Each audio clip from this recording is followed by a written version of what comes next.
Ryan Block here, Independent Ear Productions founder, CEO, and general boss of everything. Independent Ear Productions is a company that was built under the premise of trying to make a change within the music industry, seeing what has gone on within the music industry and how bands that shall remain nameless have made it big when hardworking, dedicated, talented artists go undiscovered for pretty much most of their life, depending on the person. To kind of give a voice to those who have a voice, just can't really have it be heard. This company has been a dream of mine since I was 10 years old. Since I knew what a record label was, I've always wanted to have one. Like, so what is the company? Independent Ear Productions. And what exactly do you do? Your record label? We do everything from general production to mixing, mastering, distribution, as well as marketing, promotional work, and we also handle, the other part of the company is handling management and booking. And I mean, really my goal is, as an artist, as well as a producer, as well as a record label executive and manager, it kind of comes down to, and this is really as simple as it is, if I can, at the end of a project, sit down with the artist at a listening event or something along those lines, and at the end of it, as soon as we press stop on their album or it just runs out of tape or whatever vernacular you want to use, when they say, wow, that was me, or some level of reaction of, where can I buy that? If I can get to a point where I can get an artist to fall in love with their own album to the point where they want to buy it, that's a goal. I mean, that's a dream of mine, because we are in essence the most critical of ourselves. Right. So if you can get an artist to the point where they want to buy their own product, that's saying something, because if they want to buy it, many other people want to buy it, because that means they have faith in their work. The album I just wrapped up, finished production on this past week, the debut release from Sun Whiskey and the Asteroid, was one of those projects that was, while purely electronic in nature, it was a fun project for me, being it was the first sole release under my company. Actually releases today, October 26th, soon to be in digital everywhere. Yes, shameless plug. But no, it was a fun project for me as a producer, because it got me to dive into a musical genre that I'm not really familiar with.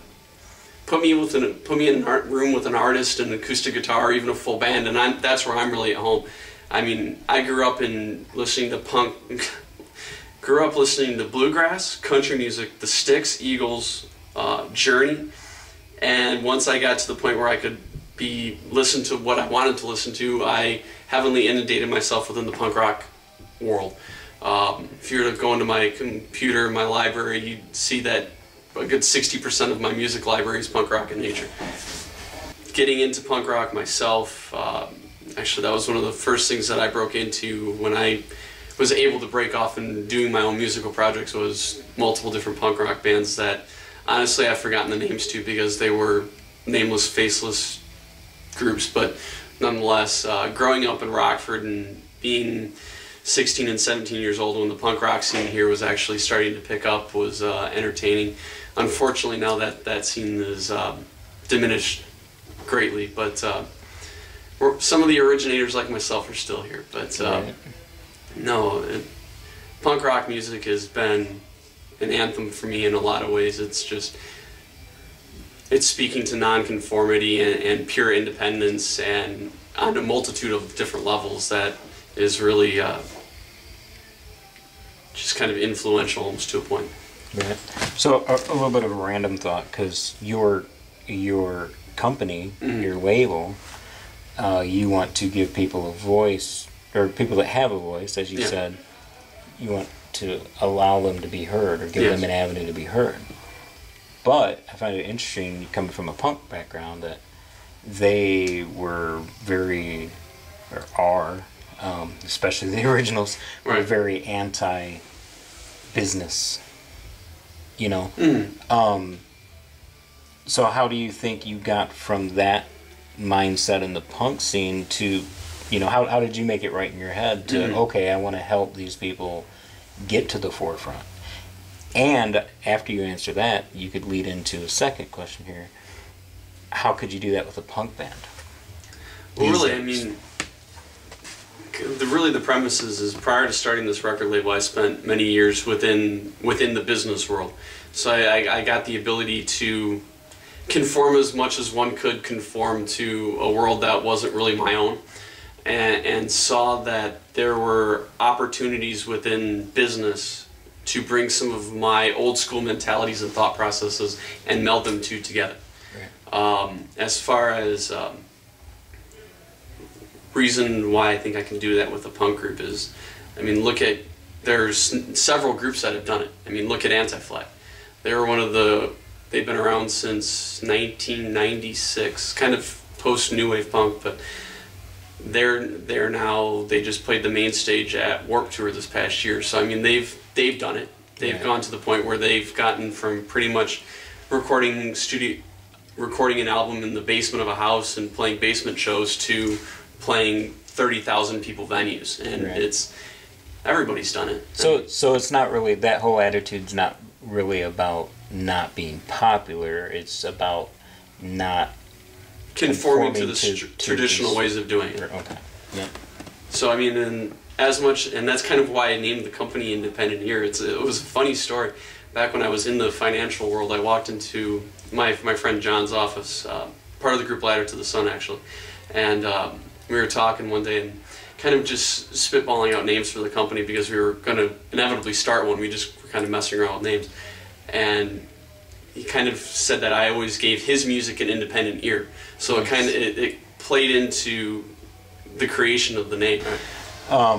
You had mentioned earlier that there were some bands that have made it, I'll say, that are known, that maybe don't deserve their place, and that there's a lot of bands out here, just in your average cities around the world that are very talented and very hardworking, that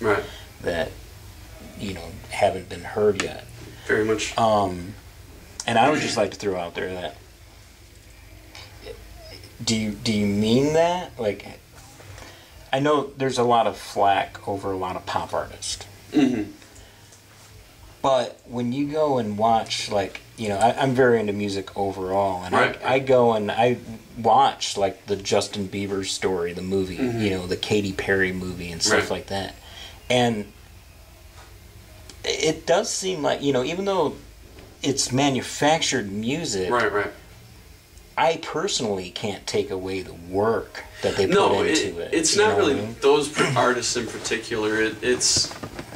And there's a particular group that I know we don't want to call anybody out. No, I'm not going to call anybody out, but it's not, honestly, there are some pop artists that are heavily talented that belong at the place that they are. I mean, one, for instance, that I'll throw out there that deserves this place is Usher. I mean, as a pop artist, as an artist in general, songwriter, I mean, he's an original artist, and that's really kind of what I focus on. Every one of my artists is an original. Granted, yes, they'll do a cover track from now and again, but when they get down to what they're doing, they leave their heart on an album. And music, to me, has to evoke some level of emotion in order for it to even be called music. It's really hard to promote as a musician. We all know that. Yeah. I mean, it's time consuming, and you have to really be on your A game just to get it started. And it just seems like a lot of genres, people that used to be popular, that used to be selling out clubs or clubs, theaters, even arenas, are now having a very hard time selling out a club. Or, take for instance, Motley Crue and Kiss had to team up to make a successful big tour. ZZ Top and Lynyrd Skynyrd had to team up to make a big tour. Well, they're all in the rock, classic rock, heavy metal, hair band category.